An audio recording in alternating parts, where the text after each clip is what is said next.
Mesdames et messieurs, je vous dis bonsoir, bonsoir mesdames et messieurs. Je vous dis bonsoir, bonsoir mesdames et messieurs, bonsoir, bonsoir.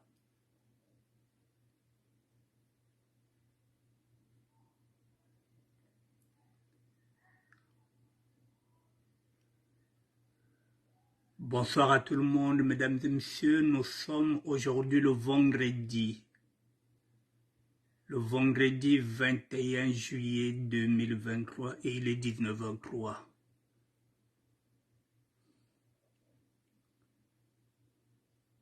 Je vous attends, mesdames et messieurs, et je m'arrête sur ce visage-là qui demande la solidarité de la communauté congolaise, plus précisément celle de la diaspora, à travers Nkonongo TV. Je vous dis bonsoir pour une énième fois, mesdames et messieurs. Faites-moi signe si vous êtes connectés.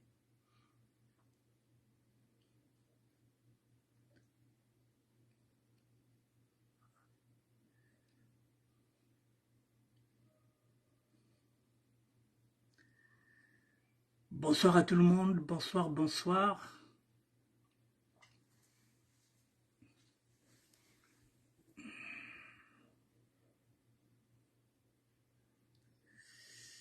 Appel à la solidarité lancé par M.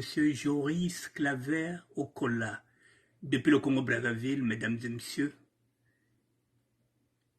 Et c'est aussi notre devoir de blogueurs, d'influenceurs, d'influenceuses, de relayer ce genre d'appel à la solidarité. C'est notre devoir. Les réseaux sociaux, ce n'est pas seulement s'insulter, c'est aussi s'entraider, mesdames et messieurs. Partager, partager pour informer les autres.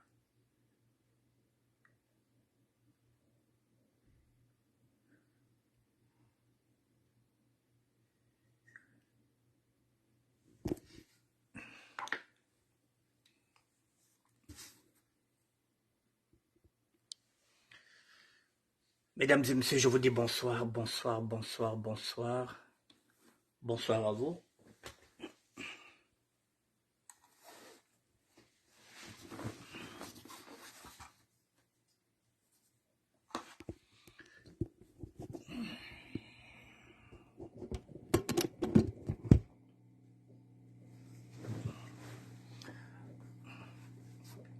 Bonsoir, bonsoir, mesdames et messieurs. Faites-moi signe si vous êtes connectés, comme ça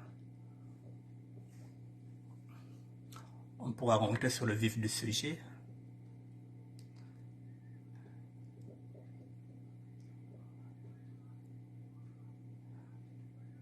Nous allons parler de la solidarité, mesdames et messieurs. C'est aussi le rôle des blogueurs que nous sommes, des influenceurs si vous voulez, des chroniqueurs, des journalistes. Voilà, nous avons ce rôle-là aussi de partager les infos, d'informer les autres.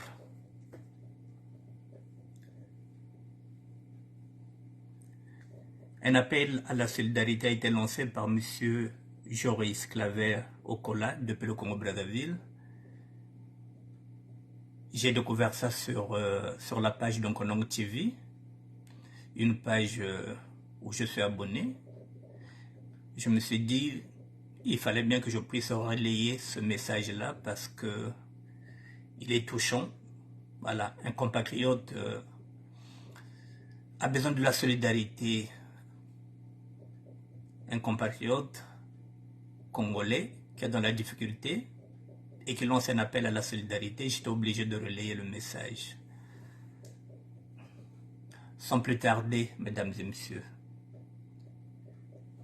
il est 19h07. Est-ce qu'il faudrait que j'attende encore une minute?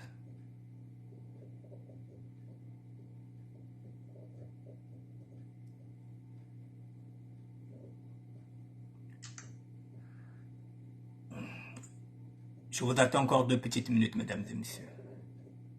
Je dois commencer.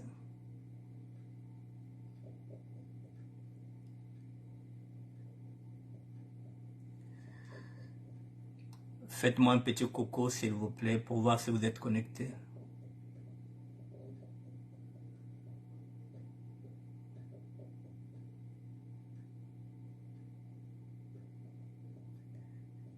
Un petit signe s'il vous plaît. Il est 19h08, dans 2 minutes. Je pourrais commencer, faites-moi signe.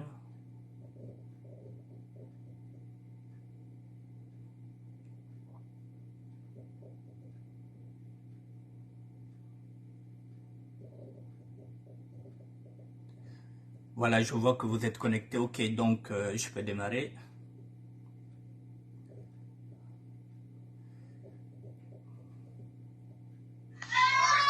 Bonjour, ceci est un message d'un SOS, d'un compatriote. Je suis issu d'une maman azerbe, je suis né en Azerbaïdjan, l'un des pays des républiques socialistes soviétiques, de père congolais. Mais là, je suis gravement malade. La dégradation des organes respiratoires due à mon passé antérieur qui était très néfaste. Mais j'étais un peu dans la perdition. Difficile à expliquer, mais ce sera trop long. Maintenant, voilà, j'ai été hospitalisé au CHU de Brazzaville ici pendant 5 mois grâce à l'intervention de mes amis d'enfance et à quelques personnes de bonne volonté, dont mon pasteur, parce que je prie à la cité du roi des rois, pasteur Isaac Miokutima. Et là, pour ma sortie, la conclusion, parce que j'étais au service de pneumologie. Après avoir fait tous les examens, scanner, fibroscopie, test VIH, radio, numération sanguine, tous les examens qu'il faut. Parce que je vomissais et tout du sang, même jusqu'à présent. Et la conclusion était que les professeurs du CHU, les pneumologues, la conclusion finale, je dois subir une greffe. Une greffe pas d'un poumon, mais des 2 poumons. Ce qui pour moi était une mission impossible, parce que je vis seul. Mon côté maternel est au Congo, le côté paternel est divisé. Je vis par procuration divine. Je survis par procuration divine de ma sortie de l'hôpital grâce à des aides caritatives de mon pasteur, des frères de l'église et des personnes de bonne volonté. Là maintenant, la situation s'est dégradée de plus belle. Comme vous me voyez, j'ai fait cette vidéo torse pour que vous voyez mon état. Depuis que je suis sorti, ça fait 11 mois de cela. On m'avait dit, normalement je voulais être évacué dans les jours qui suivent. Sinon j'allais perdre la vie. Mais évacué comment? Avec quel financement? Et me voilà. L'état manque de produits. En donnant, on m'avait donné un traitement à vie. Des anticoagulants pour éviter les hémorragies. Ce sont le dicinol et l'hexacil. La symbiose des 2 coagulants empêche que je puisse faire l'hémorragie, puisque jusqu'à présent je touche toujours du sang. Je vous envoierai même des vidéos. Là, l'état s'est encore dégradé depuis là. C'est pour ça que je lance un SOS à toute personne de bonne volonté. Parce que mes produits, je dois les prendre quotidiennement. Et le mois, l'ordonnance coûte 53 020 francs. Voici.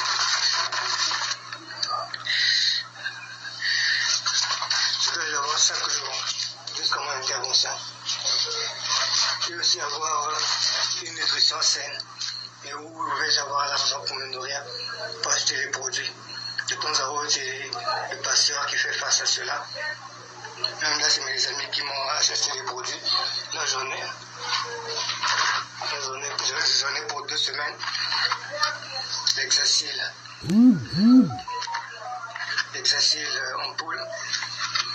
La symbiose du ticinol, ces produits jouent le même rôle, ce sont des anticoagulants. Vous pouvez vérifier sur le net. Donc, la combinée, parce que mes poumons sont tellement dégradés, la combinée agit plus ou moins, moi, il faut les deux. Donc, j'étais hospitalisé, on me mettait ça intraveineuse durant tous les 5 mois. J'ai le drip pour la toux, pour éviter que je tousse, parce que c'est dangereux de tousser mes poumons. Donc, je fais appel à la bonne volonté des personnes, des frères, des enfants de Dieu. Il est écrit, aimez-vous les uns les autres, soutenez les faibles. Je vous en prie, aidez-moi à vivre, parce que je vais vivre. J'ai donné ma vie au Seigneur Jésus-Christ. Heureusement, c'est lui qui me maintient en vie, parce que ce n'est pas ces médicaments. Même les docteurs sont étonnés de me voir lorsque je vais à l'hôpital. Ils disent, tu es encore vivant. Bon, pour des médecins, ce n'est pas des bonnes paroles. Je m'étais même énervé contre l'un des infirmiers. Il dit, mais qu'est-ce que tu veux que je puisse mourir? Tu souhaitais cela ou quoi? Donc je fais appel à votre générosité. En passant, c'est mon frère qui a fait cette idée de poster sur Braza News pour toucher le public mondial, un SOS, un humain, d'une création de Dieu.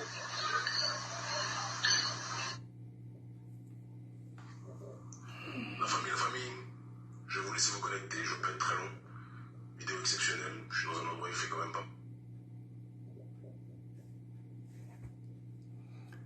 Bon, mesdames et messieurs, vous avez entendu, je reviendrai encore avec la même vidéo, elle est là.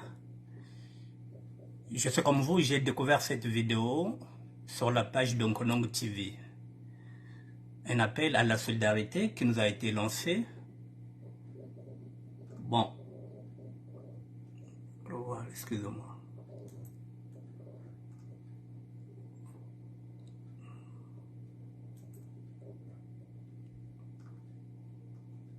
Voilà, un appel à la solidarité qui a été lancé. Je vous montre. J'ai vu ça là, chez Onkonong TV, il y a 7 heures. Je viens par cette vidéo demander de l'aide à tous ceux qui ont la main sur le cœur afin d'aider mon ami Joris Clavel Okola, qui a des problèmes de poumons nécessitant une intervention chirurgicale à l'étranger. Que tous ceux qui peuvent contribuer le fassent, s'il vous plaît, à travers ces deux numéros, 06 726 42 91 au 05 669 11 86. Je répète, que tous ceux qui peuvent contribuer le fassent, s'il vous plaît, à travers ces deux numéros, 06 726 42 91 ou 05 669 11 86. À défaut de contribuer, je vous prie de partager au moins la publication. Merci. Brazanus a déjà fait la publication. Nkonong TV a déjà fait aussi la publication. Brazzaville Info 242 a fait la publication. Complexe Imeni l'a fait. Voix Congo l'a fait. Manuel Actuel l'a fait. Le ministère de la SAP est en train de le faire, mesdames et messieurs. Voilà. Bon, mesdames et messieurs, je reviens vers vous. Je vous dis que nous sommes souvent sollicités. Et c'est aussi le but aussi des réseaux sociaux. On a l'habitude de dire aimons nous vivons, aidons nous vivons. Voilà, la moindre des choses, on vous dit, si vous ne pouvez même pas contribuer, c'est pas grave si vous n'en avez pas, mais au moins partagez. Partagez, ça peut permettre peut-être de taper à l'œil d'un mécène, de quelqu'un qui a peut-être un euro qui pourrait l'aider, parce que ce garçon-là, lorsque je regarde l'affiche, il est issu d'une maman azerbaïdjan. Il est issu d'une maman de l'Azerbaïdjan et un père congolais. Vous voyez où se trouve l'Azerbaïdjan? C'est entre la Russie, la Géorgie, l'Arménie, la Turquie et l'Iran. Donc, ce garçon-là qui s'appelle Joris Clavel Okola est congolais de père. Mais sa maman, voilà, est originaire de l'Azerbaïdjan, pas loin de la Turquie, de l'Arménie, de l'Iran et de la Géorgie. Donc c'est un Congolais comme nous, qui a un problème de poumon, qui nécessite une intervention. Une intervention. Il faut greffer 2 poumons, pas un seul. 2 poumons. C'est la raison pour laquelle il a enlevé la chemise pour vous montrer dans quel état il se trouve. Et ces médicaments coûtent 53 000 francs CFA, c'est-à-dire 53 020 francs CFA, équivalent à moins de 100 euros, c'est-à-dire 90 euros pour le traitement d'un mois. 53 020 CFA, francs CFA, c'est-à-dire pratiquement 90 000. Donc, non, pardon, pratiquement 90 euros pour un traitement d'un mois. Mais comme il ne travaille pas, il n'a rien. Ce sont ces pasteurs là où il prie. Ce sont les pasteurs qui s'occupent de lui et puis des gens de bonne volonté. Ce sont les amis qui l'aident à tenir. Ça fait pratiquement 11 mois. Et là, ça s'est dégradé. Il faut une intervention à l'étranger. Parce qu'il faudrait le greffer de 2 poumons. Alors, mesdames et messieurs, c'est ce que je dis souvent. Les réseaux sociaux ne servent pas seulement à s'insulter. Les réseaux sociaux ne servent pas seulement à venir faire le paraître. Ou, comme j'ai l'habitude de dire, de venir sortir les nudités des femmes, venir s'insulter, à faire des audios.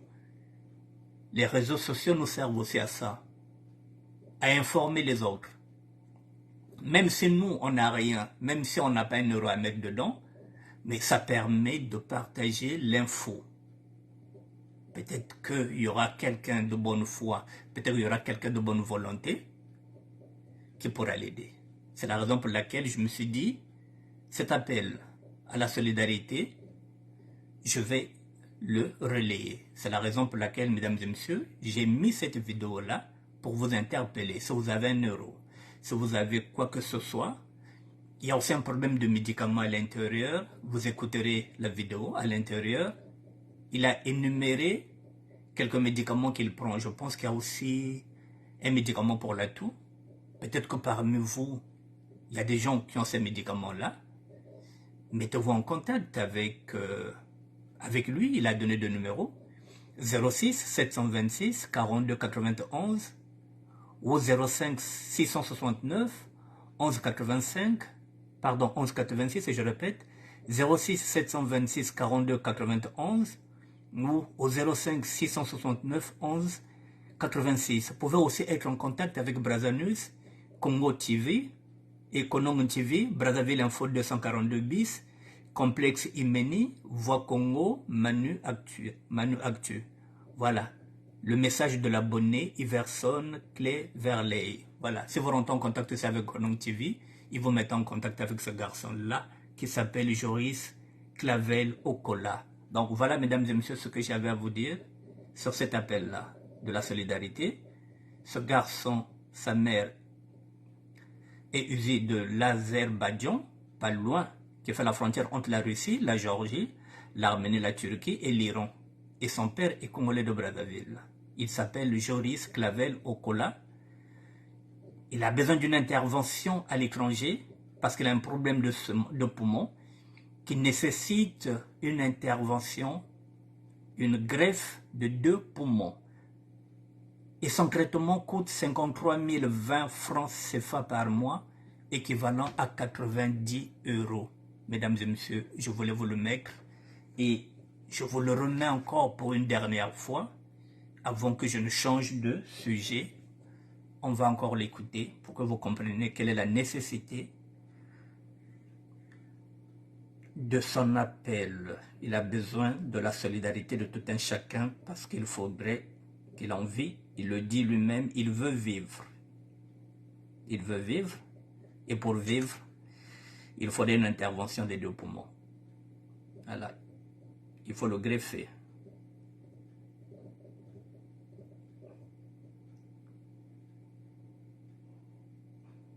je vous le fais encore écouter pour la deuxième fois. Pas mal froid, on va pas se mentir, je suis en déplacement. Excusez-moi.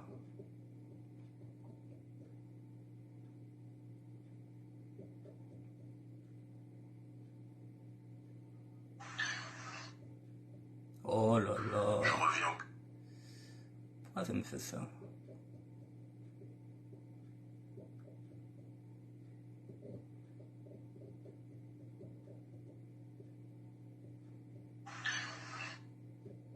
Non. Au pays dans pas longtemps. Ouais, vous le savez. Il m'impose une autre vidéo alors que moi je mets une autre vidéo. Il m'impose une autre vidéo. Est-ce que ça va aller? Non. Je vais vous laisser vous connecter et on va rebondir. C'est quand même bizarre, hein? Il m'impose une autre vidéo alors que moi j'ai envie d'écouter cette vidéo-là. Non. Bon, mesdames et messieurs, la vidéo ne passe pas. Voilà, il m'impose une autre vidéo. Au moins, vous savez de quoi je parle. La vidéo est sur ma page. Donc, la vidéo est sur ma page.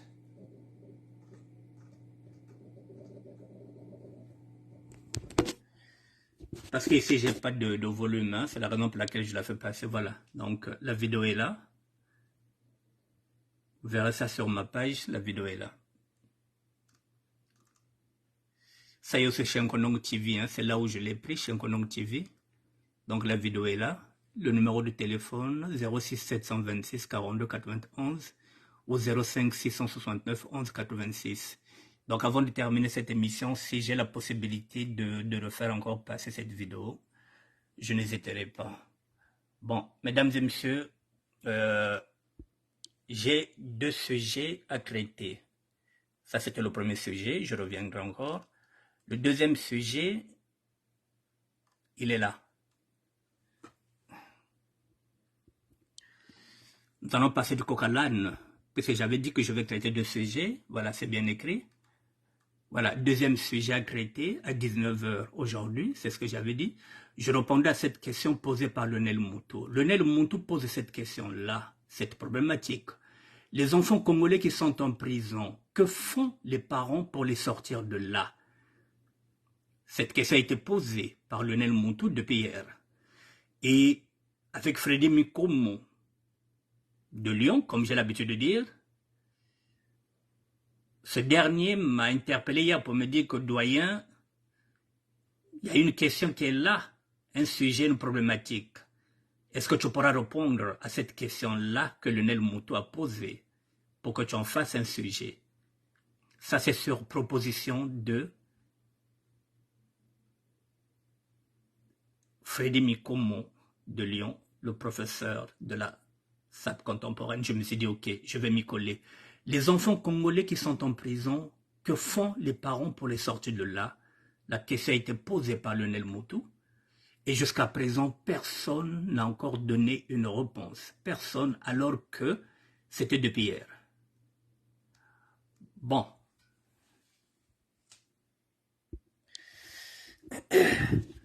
Mesdames et messieurs, les enfants congolais qui sont en prison, que font les parents pour les sortir de là?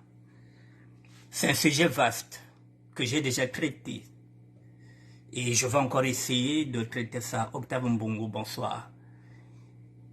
Les enfants congolais qui sont en prison, maintenant, on constate qu'il y a maintenant beaucoup d'enfants congolais qui sont en prison, des enfants majeurs. Et que font les parents pour les sortir de là? Je vais répondre en tant qu'un ex-détenu.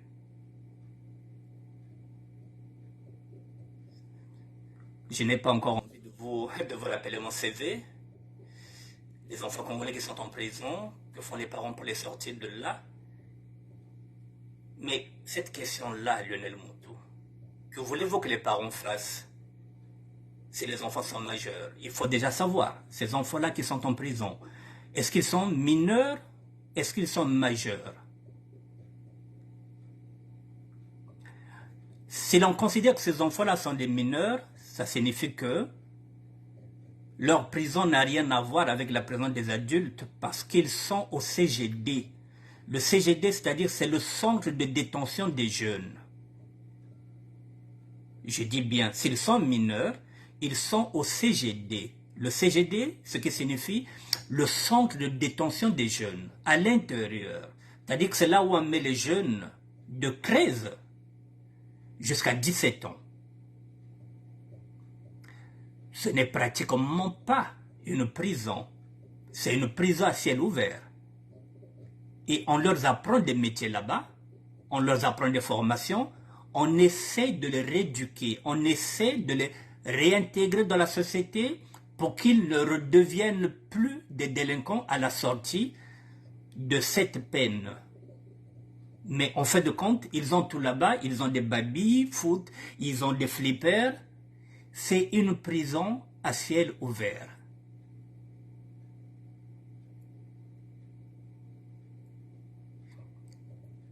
Ils ne respectent pas la discipline parce qu'ils savent que ce sont des mineurs, on ne peut pas les mettre au trou, on ne peut pas les mettre au... Quand je parle du trou, on ne peut pas les mettre au mitard. Le mitard, c'est la prison de la prison. Donc ce sont des jeunes. Si on parle de ces jeunes-là qui sont des mineurs, mais les parents sont démunis. Qu'est-ce qu'ils vont faire qu'est-ce qu'ils peuvent faire pour les sortir de là? Mais payer des avocats. Il n'y a que ça pour que les avocats puissent leur alléger les peines. Mais il n'y a rien à faire. Il n'y a pas d'association. Il ne peut pas y avoir des associations, une association qui ira là-bas pour plaider peut-être des petits futurs caïds. Parce que parmi ces jeunes-là qui sont en prison, parmi ces mineurs-là qui sont au CGD, le centre de détention des jeunes, il y a des futurs caïds à l'intérieur. Il y a des futurs caïds à l'intérieur.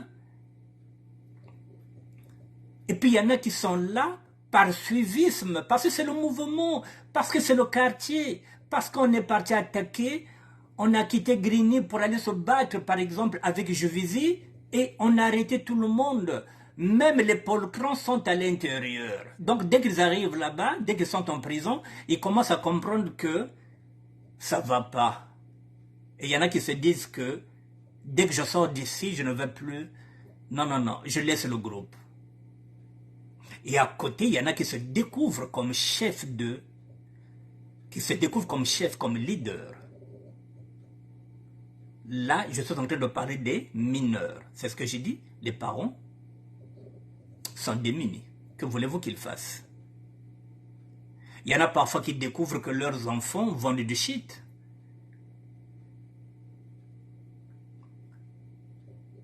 Il y a des mamans qui tombent évanouies lorsqu'ils arrivent parfois au tribunal, lorsqu'ils entendent les délits de leurs enfants. La pauvre mère ne savait même pas que l'enfant était un guetteur. Qu'est-ce qu'un guetteur? Le guetteur, c'est ce petit-là qui regarde, qui surveille le quartier pour voir si les flics ne sont pas là, dans leur cité. Et pendant ce temps que les adultes sont en train de vendre du bédo, c'est-à-dire du shit, le petit guetteur, c'est lui qui regarde. Il est là, il regarde s'il y a des voitures banalisées. Et il touche 150 € par jour, le petit guetteur. Il a 13 ans et il gagne 150 € par jour parce qu'il est guetteur. Donc c'est lui qui surveille les voitures banalisées des flics. Et dès qu'il voit quelque chose d'anormal, il avertit les plus âgés. Il a 150 €, le guetteur, par jour. Et la maman ne sait pas que son fils est guetteur, qu'il a 150 € par jour. Et le jour où on ramasse tout ce monde-là, on vient faire une perquisition à la maison, on découvre sur le matelas du petit guetteur qui a 13 ans, il a parfois 18 000 €. Et pendant ce temps, la pauvre maman a des factures à payer. Mais le petit guetteur se tait. Il ne veut pas dire qu'à sa maman qu'il a l'argent, puis sa maman va lui demander, mais tu as eu l'argent où?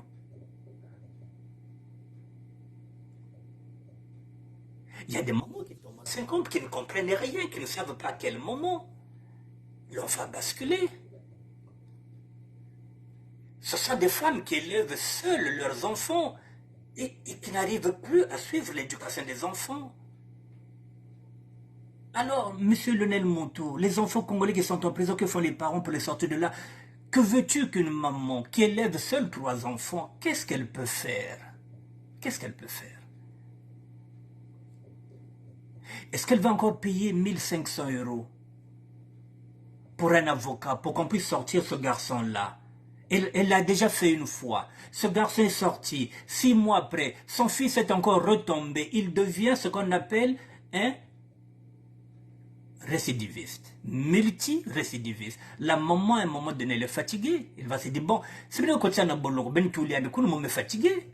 Nalembi nangai. Nana refouté les gars avocaté alors que j'ai 3 enfants. Faites ce que vous voulez, ce sont les enfants de la République.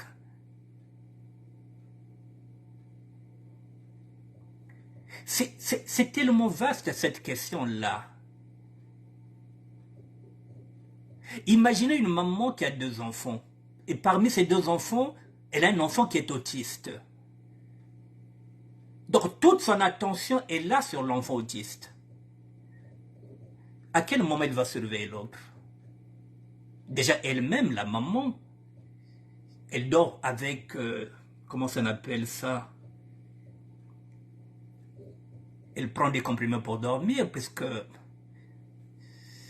elle souffre de la tension. Elle est seule à élever 2 enfants. Il y a un enfant qui est autiste. Et l'autre, dès qu'il sort, la maman ne peut plus. C'est là où parfois, ou la plupart du temps, qu'est-ce que se joue dedans? Ces conséquences-là, c'est dû à quoi? Aux séparations des parents. Et surtout si le père, qui était parti du foyer conjugal, n'assistait pas ses enfants, si le père aussi est abonné absent sur l'éducation de ses enfants, les enfants se retrouveront chaque fois en prison. Et c'est ce que je vous dis, que surtout ceux qui sont dans les cités, les grands qui savent qu'ils ont 20 ans, si on leur attrape, on va les cartonner aux tribunaux. Qu'est-ce qu'ils font? Ils utilisent les petits jeunes parce qu'ils savent que ces jeunes-là ne peuvent pas aller en prison. Ou plutôt, s'ils vont en prison, c'est le CGD, le centre de détention des jeunes. Où il n'y a ni discipline, ni rigueur, il n'y a rien. Ils sont là, ils jouent au baby-foot. Voilà, il n'y a rien. Ils ne connaissent pas ce que c'est la prison. Et maintenant, il y en a d'autres. Avec le temps, l'État remarque que celui-là devient un petit caïd. Il a 16 ans, ils vont se dire comment ils vont faire pour le niquer. On lui donne une peine de 3 ans. Il a 16 ans, on lui donne une peine de 3 ans. On le laisse d'abord au CGD, parce qu'il est mineur. Dès qu'il fête son anniversaire, dès qu'il fête 18 ans, mesdames et messieurs, il peut fêter ses 18 ans à 10 h. À 11 h, on le transfère maintenant à la maison d'arrêt des hommes, puisque ça devient maintenant un adulte. Il fête son anniversaire à 10 h. À 10 h, il est encore mineur. Dès qu'il fête son anniversaire à 10 h, à 11 h, transfert de prison. Il quitte le CGD, le centre de détention des jeunes. C'est-à-dire que là, il avait tous ses flippers, il avait tout. Une prison à ciel ouvert, il va se retrouver maintenant chez les adultes. Et là, il aura 2 choix. Soit il va apprendre auprès des plus durs, puisque lui, il se prend pour un caïd, il va apprendre. Et là-bas, les plus durs, les caïds, le prennent sur leurs ailes. Et ils en font un caïd. Ou soit votre fils devient la femme de tous les caïds. Votre fils, c'est celui qu'on va enculer chaque fois dans les douches. Il a 18 ans. C'est ce qu'on appelle le bizutage.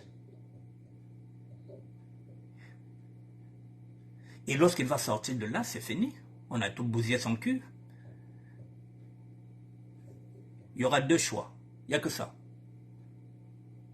Soit on l'encadre, il devient un futur caïd, encadré par les caïds, soit il devient la femme des caïds.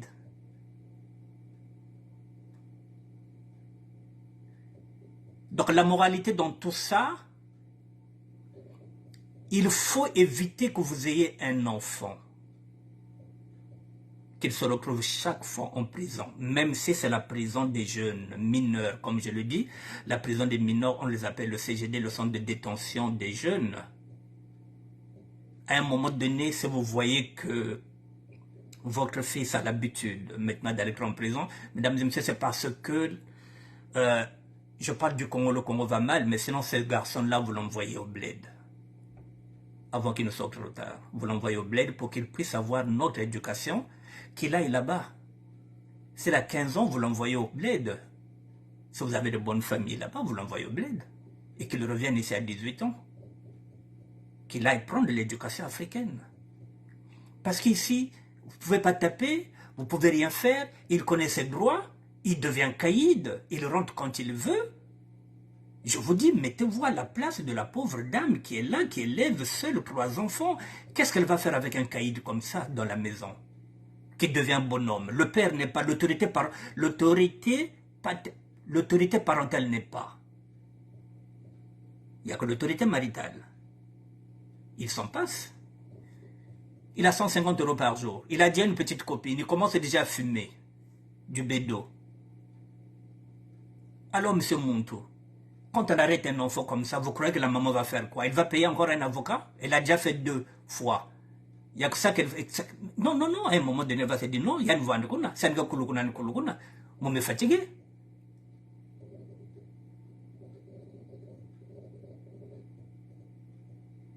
C'est pas la faute des parents. Pas toujours la faute des parents, M. Montou. Les enfants congolais qui sont en prison, que font les parents pour les sortir de là? Si on peut dire, M. Montou, si on va prendre un pourcentage, à 80%, si ces enfants-là sont en prison, la plupart du temps, si tu regardes, ce sont des couples séparés. Et ce sont les enfants qui subissent. Et comme ici, M. Montou, tu le sais bien que la plupart du temps, lorsqu'un couple se sépare, c'est l'homme qui s'en va. Il laisse le foyer conjugal, il laisse la maison à madame. Et l'homme s'en va refaire une autre vie. Et quand tu penses que 40% de nos femmes sont analphabètes, sont des abrutis finis, quelles sont les éducations qu'elles peuvent donner à ces enfants-là? C'est le chaos. Je dis bien, 40%, je parle de circuit, qui est le nôtre, 40% de nos femmes sont des abrutis finis, ce sont des analphabètes. Si vous qui êtes intellectuel, vous avez posé une femme analphabète, elle vous met dehors, vous partez, vous laissez 3 enfants. Si vous ne revenez pas pour vous occuper de l'éducation de vos enfants, cette femme-là, qu'est-ce qu'elle va faire de vos enfants? Il y en a d'autres aussi. Vendredi, elle est dans les musiques. Samedi, elle est au terrain. Dimanche, elle est au terrain. À quel moment elle va s'occuper de vos enfants? À quel moment elle va regarder les cahiers de vos enfants? À quel moment elle peut constater qu'il y a un cahier dans la maison?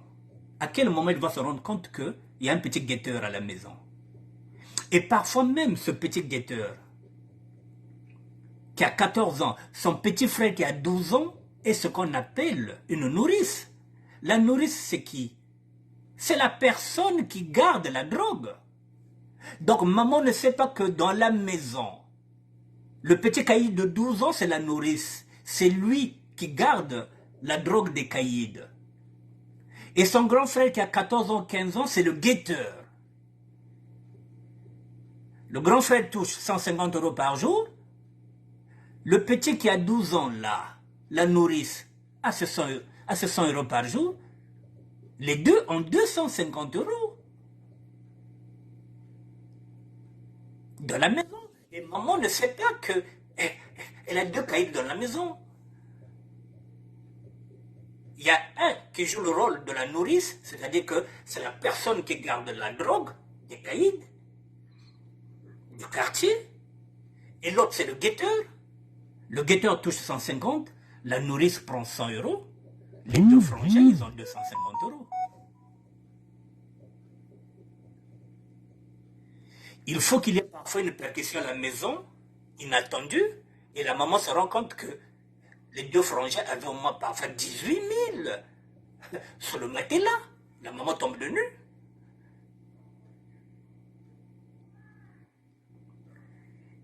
Et de l'autre côté, il y a ce qu'on appelle la cupidité. Il y a des femmes cupides, ça existe, qui savent que les enfants sont en train de dealer. Je parle des femmes qui sont cupides. Le père est parti, on l'a mis dehors, il est parti, la maman est restée avec 3 enfants. Il y a un qui a 15 ans, l'autre il a 12 ans, celui qui a 15 ans est devenu guetteur, il touche 150 euros, la maman est au courant et c'est la maman qui garde cet argent-là. La maman sait que son fils est de 12 ans joue le rôle de la nourrice et qu'il est payé à 100 euros. La maman sait que ses 2 enfants ramènent 250 euros par jour à la maison. Elle le sait. Dans sa cupidité, c'est elle qui va garder cet argent-là. Elle va commencer aussi à profiter aussi à s'acheter des sacs. Nivozanda, Butalagwa Zebi. Il y en a, mesdames et messieurs, je vous le dis, il y a des femmes cupides qui sont dans la cupidité. 250 euros par jour. Elle va profiter de s'acheter des sacs.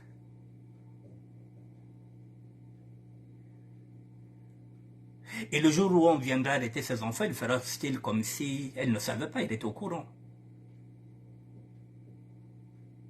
Au lieu d'en faire usage à bon escient de cet argent-là, elle va profiter de flamber.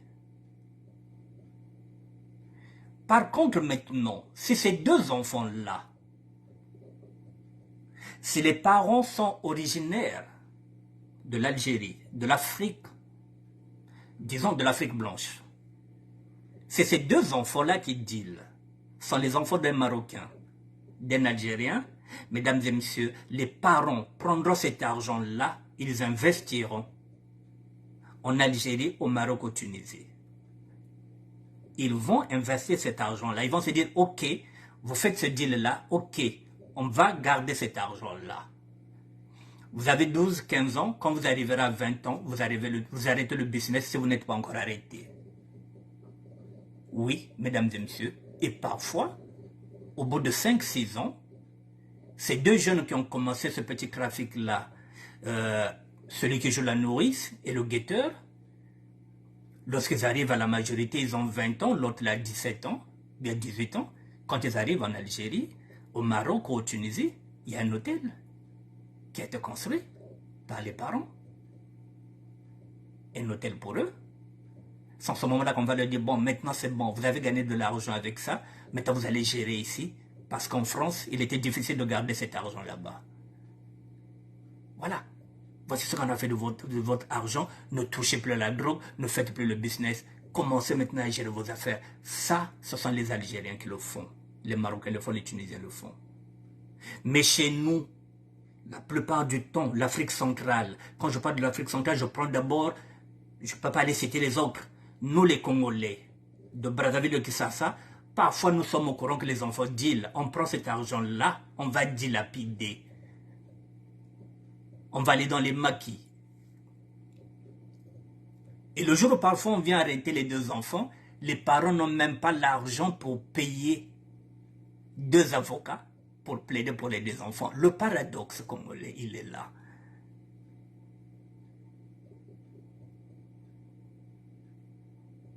Vous voyez, c'est tellement vaste. Là, je vous le dis, en tant qu'annexe détenu.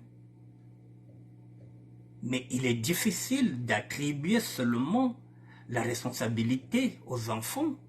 La responsabilité aussi incombe les parents. Quelques parents, comme je dis, mais il y a certains parents qui ne peuvent plus.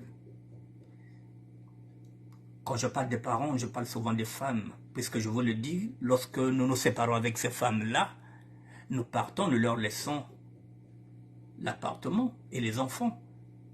Une femme qui a 4 enfants, mesdames et messieurs, ne peut pas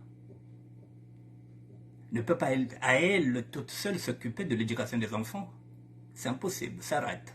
Et c'est la raison pour laquelle le constat, vous voyez que nos enfants sont abandonnés à eux-mêmes, ils traînent dans les cités avec les autres, ça commence à fumer, ça commence à dealer.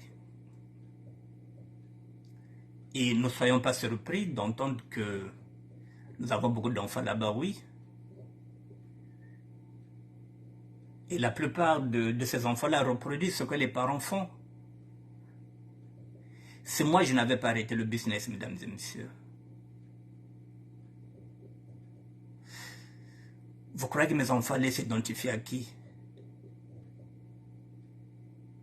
Ils allaient s'identifier à moi, puisque moi je ramenais l'argent à tout moment. J'avais l'argent facile, je vous ai dit que je gagnais mon 1000 € par jour. Vous croyez que mes enfants allaient s'identifier à qui? Mais à moi, le père. C'est dire que si papa fait le business et qu'il va en prison, il sort, on peut aussi le faire. Donc la première responsabilité revient déjà à nous les parents, à ce que nous sommes, à ce que nous donnons comme éducation, au miroir que nous reflétons à nos enfants. Mais heureusement que j'avais dit non. Avant que mes enfants ne puissent grandir, il faudrait que j'arrête. Je me suis arrêté, mesdames et messieurs, je vous le dis souvent. Je me suis arrêté au moment où j'ai vu que mes filles avaient maintenant 10 ans. Je me suis dit, celles-là vont bientôt comprendre ou bien ils vont commencer à poser des questions. Toi, tu nous dis souvent, tu vas au Congo, tu ne nous donnes pas l'adresse et tu ne nous donnes pas le téléphone, on n'arrive pas à t'appeler. Et mais parce qu'en fait, quand j'étais derrière leur maison, mais j'étais à Fleury. Et mes enfants étaient où? À Grigny. Et j'étais en train de leur mentir que j'étais au Congo. Mais non, j'étais derrière les barreaux à Grigny. Et à Corbeil-Essonne dans le 91. En ce moment-là, on s'est dit non, il faut que je fasse attention. Si je ne fais pas attention, et mes filles peuvent reproduire ce que je fais. Aujourd'hui, Dieu soit loué. Mes filles travaillent. Donc j'ai évité le pire. J'ai évité le pire, mesdames et messieurs. Aujourd'hui, lorsqu'elles regardent tout ce qui se passe dans les cités, elles se disent, mais tiens, mais papa, mais on aurait pu basculer, mais effectivement. Donc l'éducation des enfants, si nous les parents, nous ratons, c'est la raison pour laquelle nous disons, j'ai l'habitude de dire, même si vous vous séparez avec une femme, quelle que soit la façon que vous êtes séparé avec une femme, il faut continuer votre rôle de père pour alléger le poids familial à la mère. Vous ne pouvez pas laisser toute la responsabilité à la maman sous prétexte parce qu'elle vous avait mis dehors, parce qu'elle vous avait mis à la porte. On laisse tout ça, on regarde les enfants, on prend les enfants le week-end, les petites et les grandes vacances, on regarde les cahiers et on essaie de voir ce qu'on peut faire. Moi, de temps en temps, parfois je payais un petit jeune étudiant pour aller jeter un coup d'œil sur les notes de mes enfants et pour pouvoir les faire bosser sur les points faibles. Et je payais 50 € dans la semaine. 50 € c'est rien dans la semaine pour 2 filles. L'étudiant, ça l'arrangeait chaque semaine, il avait 50 € pour aller jeter un coup d'œil. Moi, je n'avais pas le temps de le faire. Mais j'ai dit à la maman, va chercher un petit étudiant qui viendrait aider mes filles sur les matières où elles étaient faibles. 50 €, l'étudiant avait 50 €, 25 €, 25 €, il y avait 2 heures. C'est faisable. La responsabilité incombe les parents.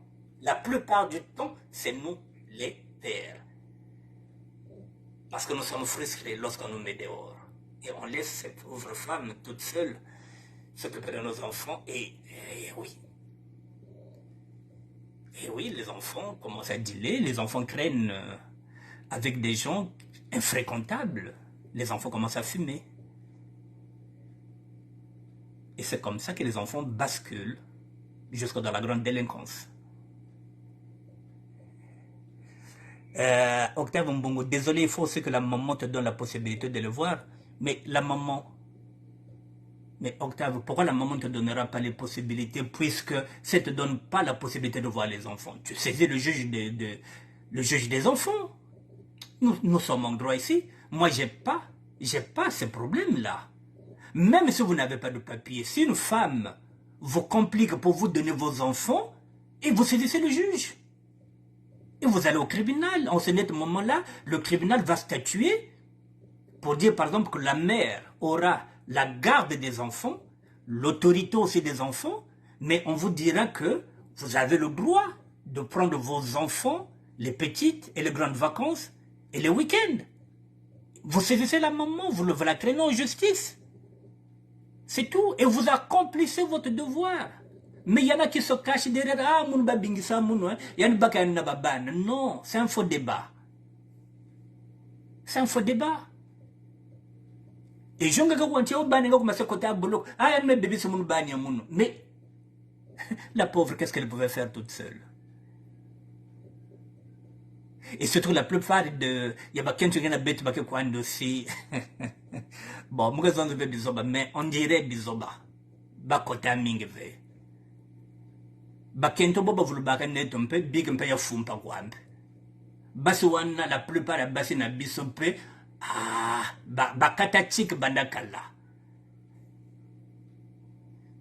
Il y en a qui sont là, qui n'arrivent même pas à donner un cours de soir à leurs enfants, parce qu'elles-mêmes, elles ne savent même pas maîtriser le français, il n'y a rien à faire. Donc vous êtes obligé, vous le père, comme j'ai dit, si vous n'avez pas les mêmes possibilités aussi, si vous êtes aussi ce qu'on appelle aussi un alphabète, eh bien, faites comme j'ai dit, vous prenez quelqu'un, les jeunes étudiants sont là, hein.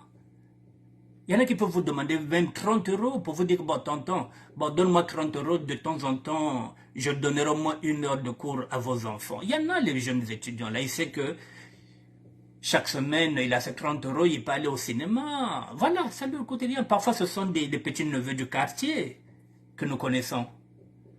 C'est une façon de leur dépanner, de leur donner l'argent de poche, et puis il vient pendant 1 heure, il enseigne ses cousines, qui sont tes enfants. Voilà, c'est comme ça. Bon, mesdames et messieurs, voilà, le ministère de la SAP, c'est aussi un fourre-tout. Parfois, il y a de bonnes nouvelles, parfois, il n'y en a pas. Je suis obligé de vous dire qu'il y a des veillées aujourd'hui qui vont se faire. Voilà, peut-être que vous avez oublié. On va monter. J'ai pas le choix. Que, voilà, tous les jours, nous avons des décès, je l'ai dit, pratiquement. Et chaque vendredi, chaque samedi, voilà, nous avons un événement. Parfois, ce ne sont pas des bons événements, mais voilà, c'est la vie. Bon, je vous montre aujourd'hui, au niveau de Pointe-Noire, à 16h30. Bon, il y en a qui sont là déjà, à Pointe-Noire. Il y a la réunion, ce vendredi 21 juillet 2023. Je l'avais déjà mis aussi, mais là, je mets encore. Donc, il y a une réunion à 16h30 qui a commencé à 16h30 à Pointe-Noire, ce vendredi 21 juin 2023, à l'espace La Main Bleue, chez Armel Kinzonzi, à l'OCH, arrêt de Palmier. Voilà, donc, Armel Kinzonzi, c'est le chef à vie. Je vais profiter de faire aussi des gros bisous à Miesta Westel, la Maison Blanche, voilà, qui a publié aussi cette affiche.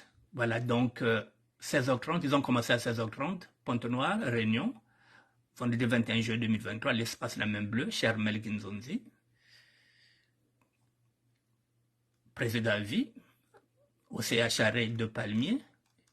J'avance, celui-là, je pense qu'il est décédé peut-être aujourd'hui, puisque Lionel Moutou a mis la photo à peine 5 heures.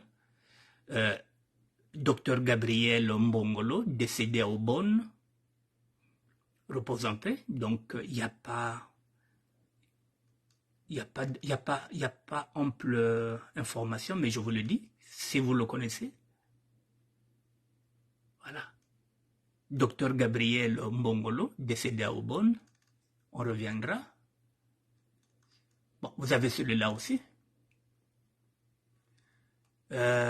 Mantima Jean-Claude, alias Begriche, petit de Goujon, décédé au Canada, originaire de Bakongo, frère de Yameme, Madame Massamba Ngodi à Créteil. Voilà, celui-là, il est décédé au Canada, originaire de Bakongo, frère de Yameme, Madame Massamba Ngodi à Créteil. Il est décédé au Canada.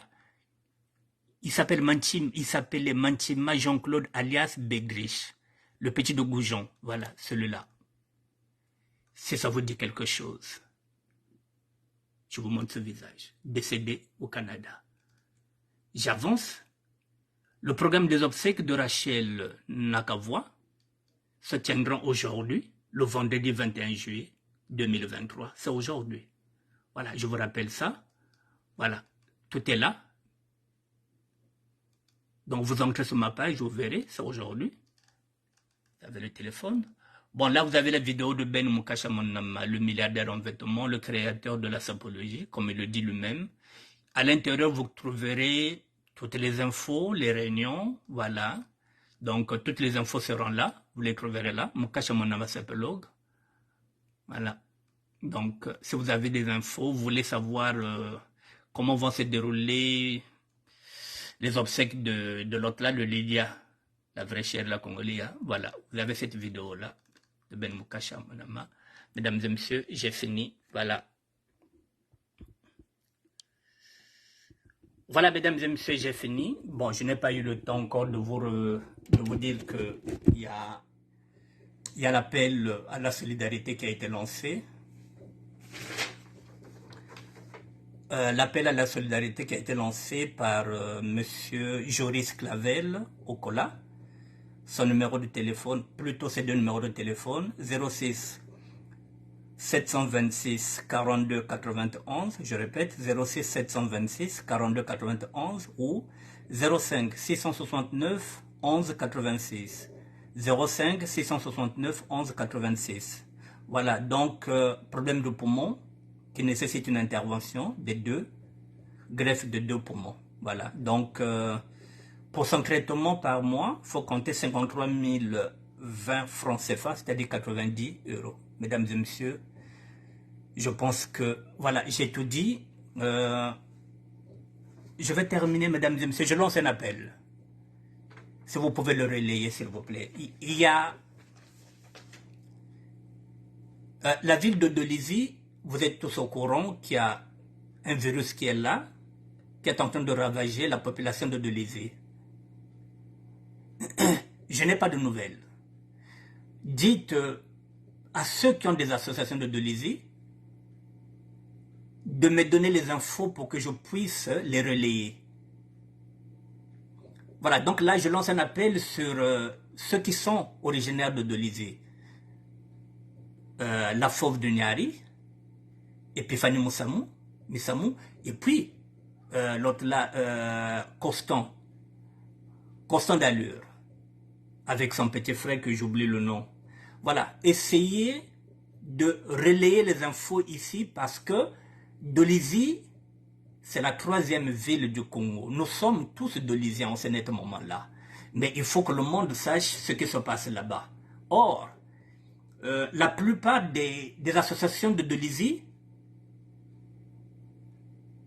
ne donnent pas les nouvelles au public. Ils le font seulement entre eux, les gens de Dolisie. Or, il faut donner l'info. Donc, dites aux Dolisiens de m'envoyer les infos pour que je puisse les partager. Voilà, c'est ce que je voulais dire. Si vous connaissez les Dolisiens, dites-leur de me donner les infos pour que je puisse les partager. Mesdames et messieurs, je reviendrai peut-être demain pour un autre sujet. D'ici là, je vous dis merci, bonsoir. Octave Mbongo. Merci beaucoup, mon petit. Patrick Nzonzi, je vous dis bonsoir et à demain. Merci à vous.